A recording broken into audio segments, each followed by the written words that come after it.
بسم اللہ الرحمن الرحیم نحمدہ ونصلی علی رسولہ الکریم اما بعد باب فی الاکسال ھذا باب فی بیان حکم الاکسال ما حکم الاکسال من وجوب الغسل او عدمہ۔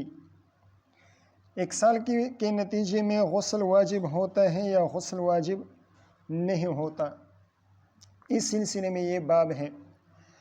نواقض وضو کا بیان ختم ہو گیا، اب یہاں سے موجبات غسل کا بیان شروع ہو رہا ہے۔ اکسال کا معنی یہ ہے کہ آدمی اپنی بیوی کے ساتھ جماع کر لے، پھر اس میں سستی آ جائے اور بغیر انزال کے وہ جماع کو ختم کر دے۔ اب یہ جو اس نے بلا انزال جماع کر لیا، آیا اس سے اس پر غسل واجب ہوا یا نہیں؟ تو اس سلسلے میں جمہور فقہا اور ائمہ اربعہ کا مذہب یہ ہے کہ اس شخص پر غسل واجب ہے، جبکہ داؤد بن علی الظاہری رحمہ اللہ فرماتے ہیں کہ اس پر غسل واجب نہیں ہے۔ دو احادیث آتی ہیں، ایک حدیث ہے یہاں پر بھی ذکر ہے اذا جلس بین شعبها الاربع ثم جہدها فقد وجب الغسل۔ ثم جہدها کے الفاظ تو یہاں پر نہیں ہیں لیکن باقی الفاظ ہیں۔ یہ حضرت ابو ہریرہ اور حضرت عائشہ رضی اللہ تعالیٰ عنہما سے مروی ہے، اور دوسری حدیث وہ بھی یہاں پر آئی ہے الماء من الماء، الماء من الماء۔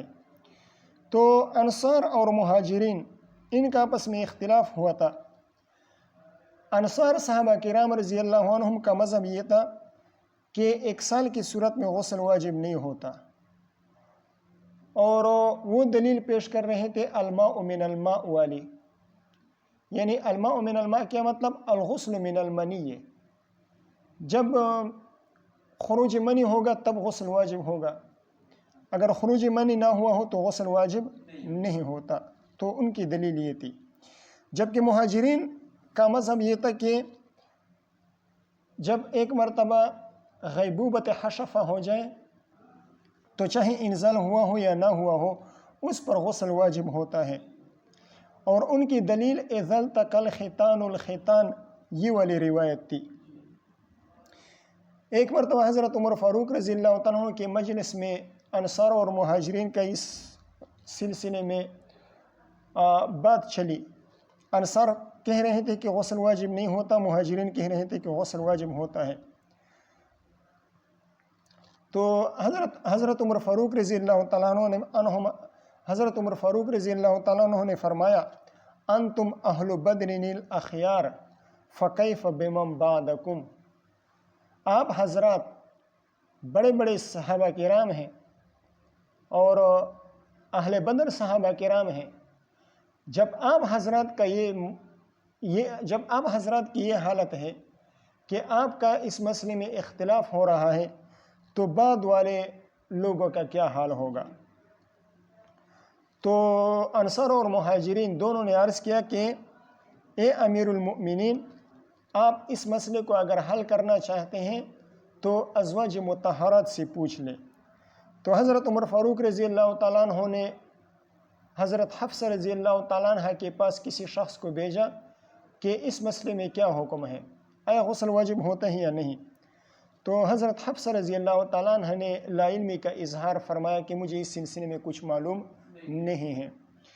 تو انہوں نے حضرت عائشہ رضی اللہ تعالیٰ عنہ کے پاس آدمی بھیجا اور ان سے یہ مسئلہ پوچھا۔ تو حضرت عائشہ رضی اللہ تعالیٰ عنہ نے جواب دیا اذا جاوز الختان الختان فقد وجب الغسل، اذا جاوز الختان الختان فقد وجب الغسل۔ تو حضرت عمر فاروق رضی اللہ تعالیٰ عنہ نے اسی کے مطابق فیصلہ فرما دیا، اور اس فیصلے کے بعد ایک سال کی صورت میں تمام صحابہ کرام کا اتفاق ہو گیا کہ غسل واجب ہوتا ہے۔ اب یہ الماء من الماء یہ والی جو حدیث ہے اس کا مطلب کیا ہے، یا یوں کہیں اس کا جواب کیا ہے، یا یوں کہیں کہ اس کی توجیہ کیا ہے؟ تو اس کی توجیہ کے سلسلے میں علماء کرام نے کئی توجیہات بیان کی ہیں۔ مثال کے طور پر ایک توجیہ بیان کی ہے کہ یہ حدیث منسوخ ہے، حضرت ابی بن کعب رضی اللہ تعالیٰ عنہ کی روایت اس باب میں آ رہی ہے تو وہ اس کے لیے ناسخ ہیں۔ دوسرا جواب یہ دیا گیا ہے کہ یہ مباشرت فی غیر الفرج پر محمول ہے، اگر فرج کے علاوہ کسی اور جگہ میں مباشرت کی گئی اور انزال نہ ہوا تو پھر غسل واجب نہیں ہوگا۔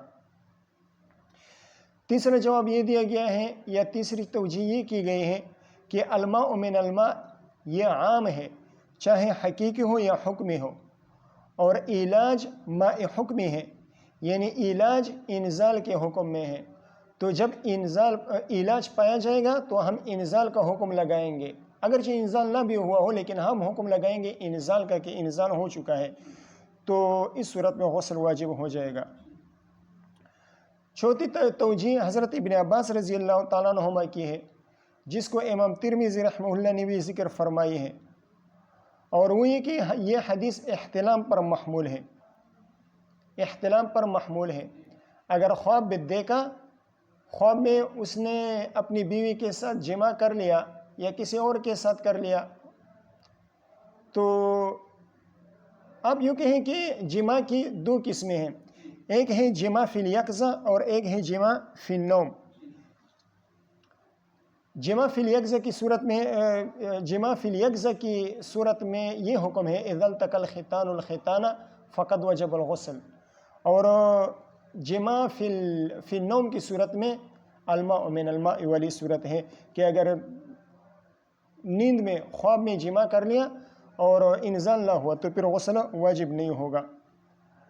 امام نسائی رحمہ اللہ نے بھی اس توجیہ کو اختیار فرمایا ہے، اور انہوں نے اس حدیث پر باب قائم کیا ہے، باب الذی یحتلم ولا یری الماء، باب الذی یحتلم ولا یری الماء، تو یہ توجیہ امام نسائی رحمہ اللہ نے بھی بیان فرمائی ہے۔ ٹھیک ہے، اب دیکھیں روایت۔ بسند المتصل منا الى الامام ابی داود سلیمان بن الاشعث السجستانی رحمہ اللہ تعالی ومتعنا بعلومه وبرکاته انه قال حدثنا احمد بن صالح قال حدثنا ابن وهب عبد الله بن وهب قال اخبرني عمرو يعني ابن الحارث عن ابن شهاب قال حدثني بعض من ارزا، حدثني بعض من ارزا، یہ بعض من ارزا کون ہے؟ تو اس بارے میں علامہ ابن خزیمہ رضی اللہ رحمہ اللہ تعالیٰ فرماتے ہیں کہ یہ ابو حازم سلمۃ بن دینار ہے، ابو حازم سلمۃ بن دینار، اور علامہ ابن حبان رحمہ اللہ بھی یہی فرماتے ہیں۔ وہ فرماتے ہیں کہ میں نے اس حدیث کی تمام طرق کا تتبع کیا اور اس ارادے کے ساتھ تتبع کیا کہ مجھے کوئی ایسا راوی مل جائے جنہوں نے سہل بن سعد سے روایت کیا ہو، تو مجھے دنیا میں صرف اور صرف ابو حازم ملے کہ انہوں نے سہل بن سعد سے یہ روایت بیان کی تھی۔ تو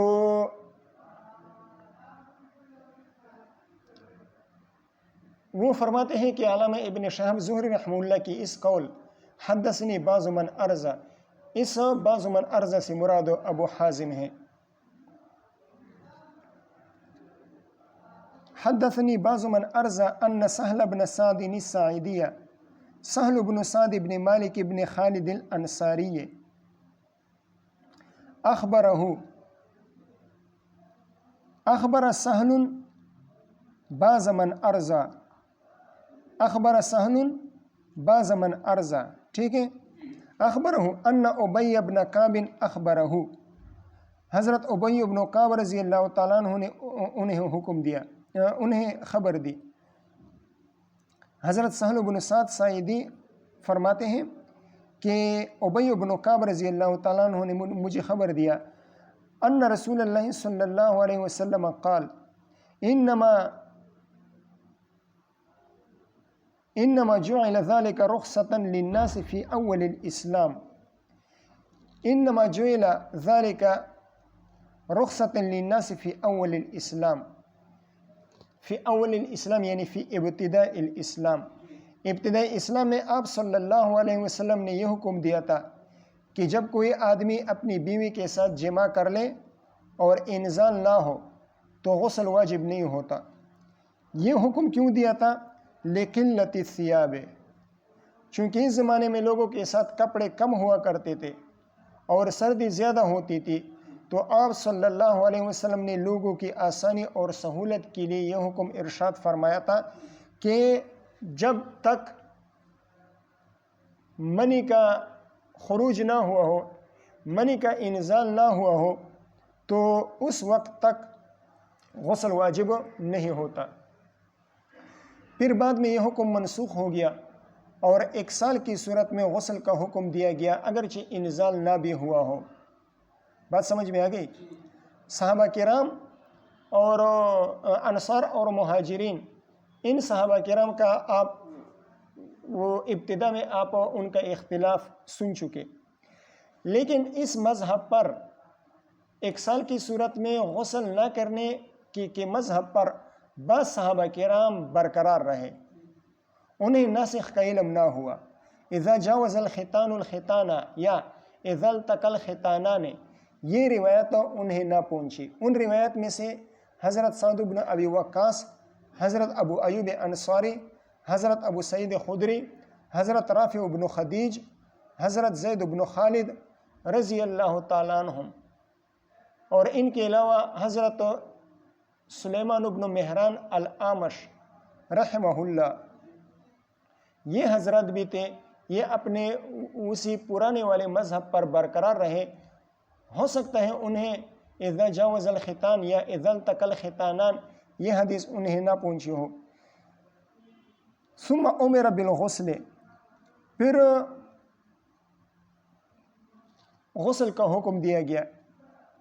ثم امر بالغسل، پھر غسل کا حکم دیا گیا، یا ثم امر بالغسل، حضور صلی اللہ علیہ وسلم نے غسل کا حکم دیا اگرچہ انزال نہ بھی ہوا ہو۔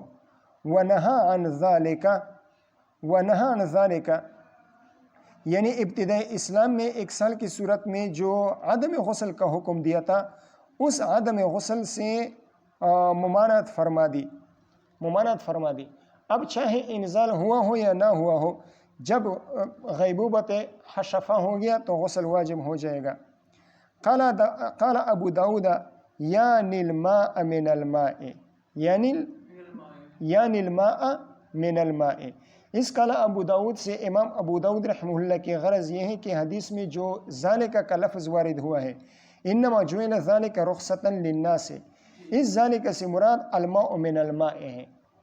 اس ذالک کا مشار الیہ کیا ہے؟ الماء من الماء، یعنی وجوب اغتسال کے حکم کا تعلق جمع کے ساتھ ہے، انزال منی کے ساتھ نہیں ہے۔ وبه قال حدثنا محمد بن مهران الرازي قال حدثنا مبشر الحلبي، مبشر بن اسماعیل الحلبی، عن محمد ابی غسان عن ابی حازم عن سہل بن سعد۔ یہ جو علامہ ابن خزیمہ اور علامہ ابن حبان رحمہ اللہ کی بات میں نے آپ کو بتائی، تو وہ کہہ رہے تھے کہ اس سے مراد کون ہے؟ ابو حازم ہے، سلمۃ بن دینار، تو یہ دیکھے آ گیا۔ عن ابی حازم عن سہل بن سعد قال، حضرت سہل بن سعد رضی اللہ تعالیٰ عنہ فرماتے ہیں حدثنی ابی بن کعب۔ اس حدیث سے یہ جو ابھی ہم پڑھ رہے ہیں، اس حدیث سے امام ابو داود رحمہ اللہ کی غرض کیا ہے؟ اس سے یہی غرض ہے کہ سابق روایت میں بعض من ارزہ آیا تھا، اس بعض من ارزہ کا مصداق کون ہے؟ تو اس بعض من ارزہ کا مصداق بیان فرما رہے ہیں کہ وہ ابو حازم ہے، سلمۃ بن دینار۔ قال، حضرت سہل بن سعد رضی اللہ تعالیٰ فرماتے ہیں حدثنی ابی بن کعب، مجھے حضرت ابی بن کعب رضی اللہ تعالیٰ عنہ نے حدیث بیان کی، ان الفتی التی کانوا یفتون، ان الفتی التی کانوا یفتون، یفتون اگر ہو تو معلوم کا صیغہ ہو جائے گا، اور اگر یفتون ہو تو پھر مجہول کا صیغہ ہو جائے گا۔ یفتون کی صورت میں کیا ہوگا؟ معلوم کا صیغہ ہوگا، اور یفتون کی صورت میں مجہول کا صیغہ ہوگا۔ دونوں صحیح ہیں اور دونوں درست ہیں، اور دونوں صورتوں میں مرجع کون ہوگا؟ صحابہ کرام ہوں گے۔ معلوم کی صورت میں مطلب یہ ہو جائے گا کہ وہ فتوے جو فتوے صحابہ کرام رضی اللہ عنہم لوگوں کو دیا کرتے تھے، ان الفتی التی کانوا یفتون، وہ فتوے جو فتوے صحابہ کرام لوگوں کو دیا کرتے تھے۔ اور اگر مجہول کا صیغہ ہو یفتون پڑھ لو تو اس صورت میں ضمیر کا مرجع بھی صحابہ کرام ہوں گے، لیکن مفتی حضور صلی اللہ علیہ وسلم ہوں گے۔ اور مطلب یہ ہو جائے گا کہ وہ فتوے جو فتوے صحابہ کرام کو دیے جاتے تھے، حضور صلی اللہ علیہ وسلم کی طرف سے صحابہ کرام کو دیے جاتے تھے۔ ٹھیک ہے، فتویٰ کو فتویٰ کیوں کہتے ہیں؟ اس لیے کہ فتویٰ کی وجہ سے سائل میں تقویت آ جاتی ہے، قوت آ جاتی ہے۔ فتح کس کو کہتے ہیں؟ فتح جوان کو کہتے ہیں، اور جوان میں قوت ہوتی ہے، مضبوط ہوتا ہے۔ تو فتویٰ کو فتویٰ اس لیے کہتے ہیں کہ اس کی وجہ سے سائل کو قوت حاصل ہو جاتی ہے۔ اسی طرح طاقتور اونٹ کو کیا کہا جاتا ہے؟ الفتیو، الفتیو، ٹھیک ہے، طاقتور اونٹ کو کہا جاتا ہے۔ بات سمجھ میں آ گئی؟ ان الماء من الماء كانت رخصة رخصها رسول الله صلی اللہ علیہ وسلم۔ ان الماء من الماء كانت الفتية رخصة رخصها رسول اللہ صلی اللہ علیہ وسلم۔ ٹھیک ہے، ان الماء من الماء، ان استعمال الماء بالاغتسال واجب من خروج الماء ای المنی۔ ان الماء من الماء کا کیا مطلب ہوا؟ ان الماء من الماء كانت رخصة رخصها رسول اللہ صلی اللہ علیہ وسلم فی بدء الاسلام۔ ان الماء من الماء کا کیا مطلب ہوا؟ اس کا مطلب ہوا ان استعمال الماء بالاغتسال واجب من خروج الماء ای من خروج المنی۔ پانی کا استعمال اغتسال کی صورت میں، اغتسال کے لیے، غسل کے لیے پانی کا استعمال یہ واجب ہے کب؟ من خروج الماء، منی کے خروج کے وقت۔ ٹھیک ہے، یا یوں کہیں کہ من سببیہ آپ لے لیں، منی کے خروج کے سبب سے پانی کا استعمال غسل کے لیے یہ واجب ہوتا ہے۔ لیکن یہ رخصت تھی، حضور صلی اللہ علیہ وسلم نے یہ رخصت دی تھی فی بدء الاسلام، ابتداء اسلام میں۔ ثم امر بالاغتسال بعد، ثم نسخ ذلك الحکم وامر بالاغتسال بعد، یا وامر بالاغتسال، جو بھی پڑھنا چاہیں، وامر بالاغتسال بعد یعنی بعد ذلك، فوجب الاغتسال بالجماع انزل او لم ينزل، چاہے انزال ہوا ہو یا انزال نہ ہوا ہو، دونوں صورتوں میں پھر غسل واجب ہوگا۔ اصول فقہ کے ایک قاعدہ ہے کہ التنصیص علی الشیء باسمہ العلم یوجب نفی الحکم عما عداہ۔ التنصیص علی الشیء باسمہ العلم یوجب نفی الحکم عما عداہ۔ تنصیص بالشیء، کسی شے پر اس کے اسم علم کے ساتھ تصریح کرنا، یہ حکم کی نفی کرتا ہے اس شے کے علاوہ سے۔ یہ اصول فقہ کا ایک قاعدہ ہے۔ یہ قاعدہ کہاں سے ثابت کیا ہے؟ اس حدیث سے ثابت کیا ہے کہ کسی شے پر اس کے اسم علم کے ساتھ تصریح کرنا یہ اس شے کے علاوہ سے حکم کی نفی کو ثابت کرتا ہے۔ ٹھیک ہے، یہ مسئلہ انہوں نے اس حدیث سے ثابت کیا ہے، اس لیے کہ صحابہ کرام نے جب الماء من الماء من الماء کی حدیث سن لی تو انہوں نے اس سے اغتسال کی صورت میں عدم وجوب الاغتسال کو سمجھ لیا۔ صحابہ کرام نے الماء من الماء سے کیا سمجھ لیا؟ اغتسال کی صورت میں عدم وجوب الاغتسال کو سمجھ لیا۔ انہوں نے کیا سمجھا؟ الماء من الماء یعنی الغسل من المنی، الغسل واجب من المنی۔ ماء اول سے مراد مطہر ہے یعنی پانی، اور ماء ثانی سے مراد منی ہے، اور من سببیہ ہے۔ تو غسل یہ خروج منی کے سبب سے ثابت ہوتا ہے۔ انصار صحابہ کرام وہ اہل لسان تھے اور فصحائے عرب تھے، تو انہوں نے اس حدیث سے تخصیص سمجھ لیا، اور انہوں نے اس حدیث سے 1 سال کی صورت میں عدم وجوب الاغتسال پر استدلال کر لیا، اس لیے کہ 1 سال کی صورت میں خروج ماء یعنی خروج منی نہیں ہوتا، تو جب منی کا خروج نہیں ہوگا تو غسل بھی واجب نہیں ہوگا۔ تو انہوں نے الماء من الماء سے یہ سمجھ لیا کہ 1 سال کی صورت میں چونکہ خروج منی نہیں ہوتا لہذا غسل بھی واجب نہیں ہوگا۔ لیکن جمہور کا مذہب یہ ہے کہ کسی شے پر اس کے اسم عالم کے ساتھ تصریح کرنا یہ اس کے ما عدا سے حکم کی نفی کو ثابت نہیں کرتا۔ دلیل کیا ہے؟ دلیل اللہ تعالیٰ کا ارشاد ہے وَلَا تَقُولَنَّ لِشَيْءٍ إِنِّي فَاعِلٌ ذَلِكَ غَدًا إِلَّا أَن يَشَاءَ اللَّهُ، یعنی إِلَّا أَن تَقُولَ إِن شاء اللَّهُ۔ اب اگر آپ کل کوئی کام کرنا چاہیں تو اس کے لیے آپ انشاء اللہ کہیں، آیت میں تو یہ ہے۔ تو غدن کے لفظ سے ہم یہ نہیں کہہ سکتے کہ اگر کوئی پرسوں کام کرنا چاہے یا 1 ہفتے کے بعد کام کرنا چاہے یا 1 مہینے کے بعد یا 1 سال کے بعد کسی کام کا ارادہ ہو تو وہ انشاءاللہ نہیں کہہ سکتا، یہ ہم نہیں کہہ سکتے۔ ہم یہ نہیں کہیں گے کہ یہاں پر غدن کے الفاظ آئے ہیں تو غدن کے الفاظ معدہ کی نفی کو ثابت کرتے ہیں۔ تو اگر غدن بعد الغد کوئی کام کرنا چاہے یا بعد الاسبوع یا بعد الشہر یا بعد السنہ کوئی کام کرنا چاہے تو اس کے لیے وہ انشاءاللہ نہیں کہہ سکتا، تو یہ ہم نہیں کہہ سکتے، یہ ہم نہیں کہہ سکتے۔ معلوم ہوا کہ کسی چیز کے اسم عالم کے ساتھ تصریح کرنا یہ معدہ کی نفی کو ثابت نہیں کرتا۔ اسی طرح حضور صلی اللہ علیہ وسلم کا ارشاد ہے لا یبولن احدکم فی الماء الدائم ولا یغتسلن فیہ من الجنابۃ، کڑے پانی میں جنابت کا غسل نہ کرے۔ اب اگر کوئی یہ کہے کہ یہاں پر جنابت کا ذکر آیا ہے، جنابت کی تصریح ہوئے ہیں، تو جنابت کے علاوہ کی نفی کو ثابت کرے گا، یعنی جنابت کے علاوہ کی نفی کو ثابت کرے گا، کیا مطلب؟ ممانعت آ گئی، پھر نفی ثابت ہو گئی، تو منفی جمع منفی یہ مثبت ہو جائے گا۔ تو جنابت کے علاوہ جو غسل ہے وہ جائز ہوگا کڑے پانی میں۔ مثال کے طور پر کوئی عورت ہے وہ حیض کا غسل کر رہی ہے یا نفاس کا غسل کر رہی ہے تو اس کی اجازت ہوگی، یہ نہیں کہہ سکتے ہم۔ جنابت کی تصریح ہوئے ہیں، اب جنابت کی تصریح جنابت کے علاوہ سے حکم کی نفی کو ثابت کرتا ہے، کیا مطلب؟ یعنی جنابت کے علاوہ جتنے بھی غسل ہیں، جتنے بھی اغتسالات ہیں وہ سارے کے سارے جائز ہوں گے کڑے پانی میں۔ مثال کے طور پر حیض کا غسل ہو گیا یا نفاس کا غسل ہو گیا، یہ کڑے پانی میں جائز ہوگا، یہ کوئی نہیں کہہ سکتا اور نہ یہ اس سے ثابت ہوتا ہے۔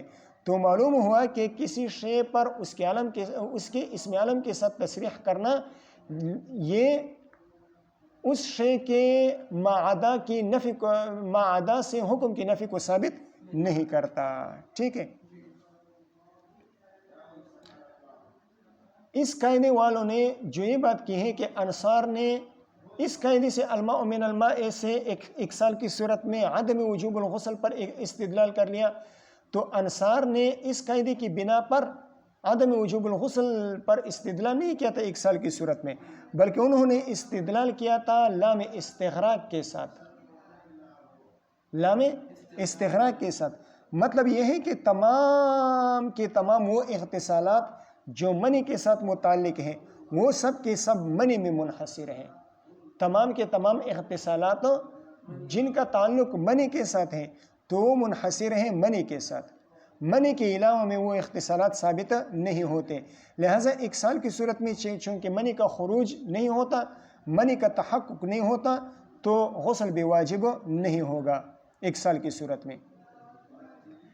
لیکن اس کا جواب یہ ہے کہ منی کا خروج، منی کا ثبوت کبھی تو ظاہر ہوتا ہے اور کبھی مخفی ہوتا ہے۔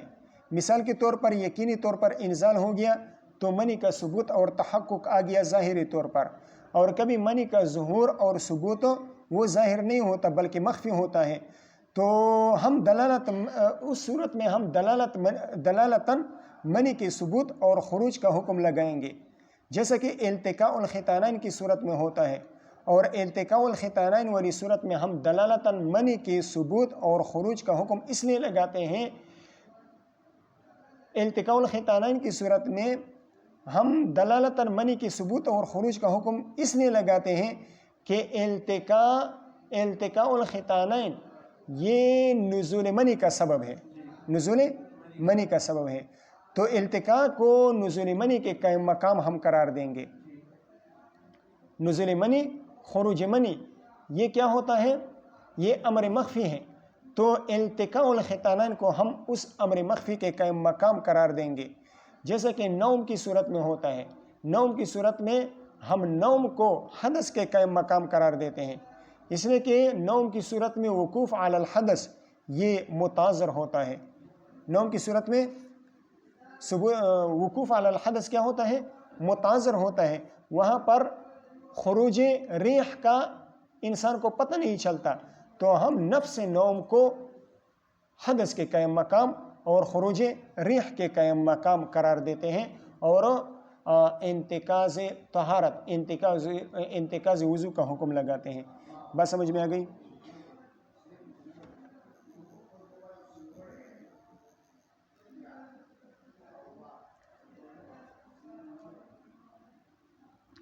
وبه قال حدثنا مسلم بن إبراهيم الفراهيدي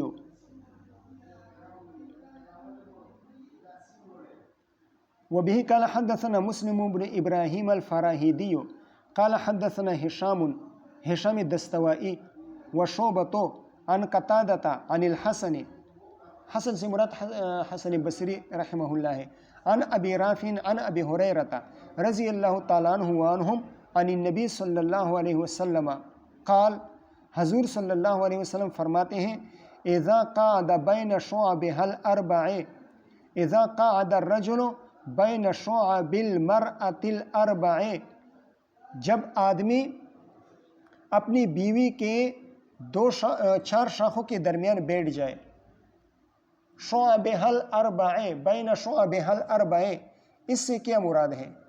شعب اربعہ اس سے کیا مراد ہے؟ تو اس میں اقوال عدیدہ، کئی سارے اقوال ہیں۔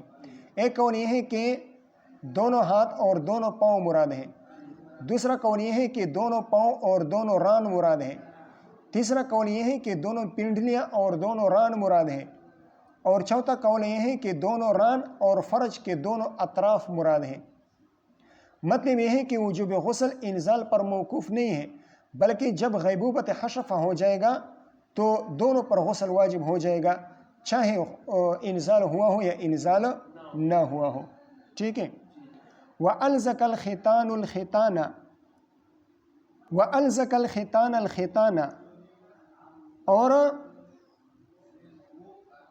یہ آدمی یہ موضع ختان کو ملصق کر لے، ملا لے عورت کے موضع ختان کے ساتھ، مرد اپنا موضع ختان یہ عورت کے موضع ختان کے ساتھ ملا لے، یعنی علاج کر لے۔ الزق الختان الختانہ یہ علاج سے کنایا ہے، ٹھیک ہے، علاج ہو جائے، ورنہ مجرد الزاق اور مجرد مس یہ وجوب غسل کا سبب نہیں ہے، وجوب غسل کا سبب نہیں ہے۔ وَأَلْزَقَ الرَّجُلُ مَوْضِعَ الْخِتَانِ بِمَحَلِّ مَوْضِعِ خِتَانِ الْمَرْأَةِ، وَأَلْزَقَ الرَّجُلُ مَوْضِعَ خِتَانِهِ بِمَحَلِّ مَوْضِعِ خِتَانِ الْمَرْأَةِ، مرد یعنی شوہر اپنے موضع ختان کو ملا لے عورت کے بیوی کے موضع ختان کے ساتھ، فقد وجب الغسل سواء انزل او لم ينزل، تو غسل واجب ہو جائے گا، چاہے انزال ہوا ہو یا انزال نہ ہوا ہو، ٹھیک ہے۔ امام ترمذی رحمہ اللہ فرماتے ہیں، وَهُوَ قَوْلُ أَكْثَرِ أَهْلِ الْعِلْمِ مِنْ أَصْحَابِ رَسُولِ اللَّهِ صلی اللہ علیہ وسلم منهم ابو بکر وعمر وعثمان وعلی وعائشة والفقهاء من التابعین ومن بعدهم مثل سفیان الثوری والشافعی واحمد واسحاق رحمهم اللہ تعالی۔ بات سمجھ میں آ گئی؟ تو امام ترمذی رحمہ اللہ نے یہی مذہب جو اس حدیث میں بیان ہوا کہ چاہے انزال ہوا ہو یا نہ ہوا ہو، موضع ختان کا الزاق آ گیا موضع ختان کے ساتھ، مرد نے موضع خطان کو عورت کے موضع خطان کے ساتھ ملا لیا تو غسل واجب ہو جائے گا۔ یہ ان حضرات صحابہ کرام اور تابعین رضوان اللہ علیہم اجمعین کا مذہب ہے، اور یہ مذہب امام صاحب اور ان کے رفقا کا بھی ہے، یہی مذہب امام صاحب اور ان کے رفقا کا بھی ہے۔ وبه قال حدثنا احمد بن صالح قال حدثنا ابن وهب عبد الله بن وهب قال اخبرني عمرو بن الحارث عن ابن شهاب عن ابي سلمة بن عبد الرحمن عن ابي سعيد الخدري رضي الله تعالى عنه وعنهم ان رسول الله صلى الله عليه وسلم قال الماء من الماء یعنی استعمال الماء بالاغتسال منه يجب من انزال المنی، پانی کا استعمال یعنی غسل واجب ہوتا ہے انزال منی کی صورت میں۔ وکان ابو سلمة يفعل ذلك، کیا مطلب؟ یعنی لا يغتسل الا من الانزال، حضرت ابو سلمة بن عبد الرحمن رحمہ اللہ تعالی وہ غسل نہیں کیا کرتے تھے مگر انزال کی صورت میں۔ اسی طرح حضرت داؤد بن علی الظاہری ان کا بھی یہی مذہب ابتدا میں بیان ہو گیا، اور صحابہ میں سے بھی کئی سارے صحابہ کرام جن کا ذکر ابتدا میں ہو گیا، حضرت سعد بن ابی وقاص، ابو ایوب انصاری، ابو سعید خدری، رافع بن خدیج، زید بن خالد رضی اللہ عنہم، تو یہ بھی صرف اور صرف انزال کی صورت میں غسل کے قائل تھے، ٹھیک ہے۔ پھر اس کے بعد صحابہ کرام انصار اور مہاجرین کا اجماع اتفاق آ گیا کہ چاہے انزال ہوا ہو یا نہ ہوا ہو غسل واجب ہو جائے گا، ٹھیک ہے۔ اس حدیث کی جوابات تو آپ کے سامنے آ گئے نا۔ حضرت ابن عباس رضی اللہ تعالیٰ عنہ کی توجیہ پیچھے گزر گئی کہ انہوں نے الماء من الماء کو احتلام پر محمول کیا تھا کہ اس سے مراد احتلام ہے، تو آپ یوں بھی کہہ سکتے ہیں کہ الماء من الماء مکمل طور پر منسوخ نہیں ہوا، بلکہ الماء من الماء کی بعض صورتوں پر اب بھی عمل ہو سکتا ہے، اور وہ ہے احتلام کی صورت، کہ حالت یکزا میں اگر جمع ہو جائے تو الماء من الماء والی صورت نہیں ہوگی، الماء من الماء والا حکم نہیں ہوگا، بلکہ یہ حکم ہوگا اذا قاد بین شعبها الاربع والزق الختان بالختان، یہ حکم ہوگا۔ اور اگر جمع کی صورت پیش آ جائے خواب میں تو پھر الماء من الماء والی صورت ہوگی کہ جب تک خروج منی نہ ہوا ہو تب تک کیا نہیں ہوگا، غسل واجب نہیں ہوگا۔ لیکن جمہور کے ہاں یہ حدیث مکمل طور پر منسوخ ہوا ہے، اس کا تعلق خواب کے ساتھ نہیں ہے۔ یہ مثال ہے نسخ السنت بالسنہ کی، یہ مثال کس کی ہے؟ نسخ السنہ بالسنہ کی۔ نسخ السنہ بالسنہ کی 4 صورتیں ہیں۔ نمبر 1 نسخ السنت المتواترۃ بالمتواترہ، حدیث متواترہ سے حدیث متواترہ کو منسوخ کرنا۔